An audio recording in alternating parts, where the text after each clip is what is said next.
ಅವರಿಗೆ, ನನ್ನ ಅಚ್ಚುಮೆಚ್ಚಿನ ಶಿಕ್ಷಕ ವರ್ಗದವರಿಗೂ 73ನೇ ವರ್ಷದ ಗಣರಾಜ್ಯೋತ್ಸವದ ಶುಭಾಶಯಗಳು. ಗಣರಾಜ್ಯೋತ್ಸವ ಎಂದರೆ ತನ್ಮಯ್? ಗಣ ಎಂದರೆ ರಾಜ್ಯಗಳ ಗುಂಪು, ರಾಜ್ಯೋತ್ಸವ ಎಂದರೆ ರಾಜ್ಯಗಳ ಸ್ಥಾಪನಾ ದಿನಾಚರಣೆ. ಬಬಿತಾ, ಹಾಗಾದರೆ ಸ್ವತಂತ್ರ ಪೂರ್ವದಲ್ಲಿ ರಾಜ್ಯಗಳನ್ನು ಏನೆಂದು ಕರೆಯುತ್ತಿದ್ದರು? ಸಂಸ್ಥಾನಗಳೆಂದು ಕರೆಯುತ್ತಿದ್ದರು. ಹಾಗಾದರೆ ನಮ್ಮ ಭಾರತ ದೇಶದಲ್ಲಿ ಎಷ್ಟು ಸಂಸ್ಥಾನಗಳಿದ್ದವು?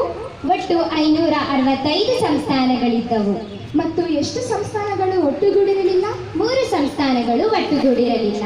ಅವುಗಳು ಯಾವುವು ತನ್ಮಯ್? ಒಂದು ಜಮ್ಮು ಕಾಶ್ಮೀರ, ಹೈದರಾಬಾದ್ ಹಾಗೂ ಜುನಾಗಢ್.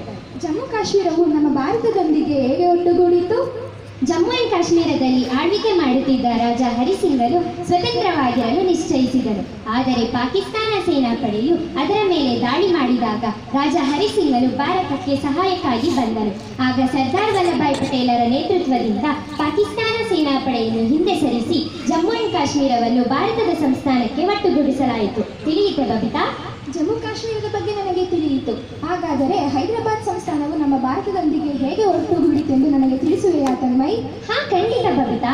ಹೈದರಾಬಾದ್ ಸಂಸ್ಥಾನವು ಸರ್ದಾರ್ ವಲ್ಲಭಾಯ್ ಪಟೇಲರ ನೇತೃತ್ವದ ಪೊಲೀಸ್ ಕಾರ್ಯಾಚರಣೆಯ ಮೂಲಕ ನಮ್ಮ ಭಾರತಕ್ಕೆ ಸೇರಿಕೊಂಡಿತು. ಜುನಾಗಢ್ ಸಹ ನಮ್ಮ ಭಾರತದೊಂದಿಗೆ ಹೇಗೆ ವಿಲೀನವಾಯಿತು? ಜುನಾಗಢ್ ಸಂಸ್ಥಾನವು ಜನಮತಗಳ ಆಧಾರದ ಮೇಲೆ ಭಾರತ ಸಂಸ್ಥಾನಕ್ಕೆ ವಿಲೀನಗೊಂಡಿತು. ಹಾಗಾದರೆ ಈ ಸಂಸ್ಥಾನಗಳನ್ನು ಒಟ್ಟುಗೂಡಿಸಿದ ಆ ಮಹಾನ್ ವ್ಯಕ್ತಿ ಯಾರು? ಆ ಮಹಾನ್ ವ್ಯಕ್ತಿಯೇ ನಿಮ್ಮೆಲ್ಲರಿಗೂ ತಿಳಿದಿರುವ ಸರ್ದಾರ್ ವಲ್ಲಭಾಯ್ ಪಟೇಲ್. ಇಂತಹ ಒಳ್ಳೆ ಕೆಲಸ ಮಾಡಿರುವ ಆ ಮಹಾನ್ ವ್ಯಕ್ತಿಯನ್ನು ನಮ್ಮ ಭಾರತೀಯರು ಏನೆಂದು ಕರೆಯುತ್ತಿದ್ದರು? ಇಂತಹ ಒಳ್ಳೆ ಕೆಲಸ ಮಾಡಿದ ಮಹಾನ್ ವ್ಯಕ್ತಿಯನ್ನು ನಾವು ಉಕ್ಕಿನ ಮನುಷ್ಯ ಎಂದು ಕರೆಯುತ್ತೇವೆ ಬಬಿತಾ. ಹಾಗಾದರೆ ನಮ್ಮ ಸಂವಿಧಾನ ಯಾವ ವರ್ಷ ಜಾರಿಗೆ ಬಂದಿತು? ಜನವರಿ 26, 1950 ಜಾರಿಗೆ ಬಂದಿತು. ಹಾಗಾದರೆ ಇದರ ಸವಿನೆನಪಿಗಾಗಿ ನಾವು ಯಾವ ರಾಷ್ಟ್ರೀಯ ಹಬ್ಬವನ್ನು ಆಚರಿಸುತ್ತೇವೆ? ಇದರ ಸವಿನೆನಪಿಗಾಗಿ ಭಾರತೀಯರಾದ ನಾವು ಭಾರತದ ರಾಷ್ಟ್ರೀಯ ಹಬ್ಬವಾದ ಗಣರಾಜ್ಯೋತ್ಸವವನ್ನು ಸಂಭ್ರಮವಾಗಿ ಆಚರಿಸುತ್ತೇವೆ.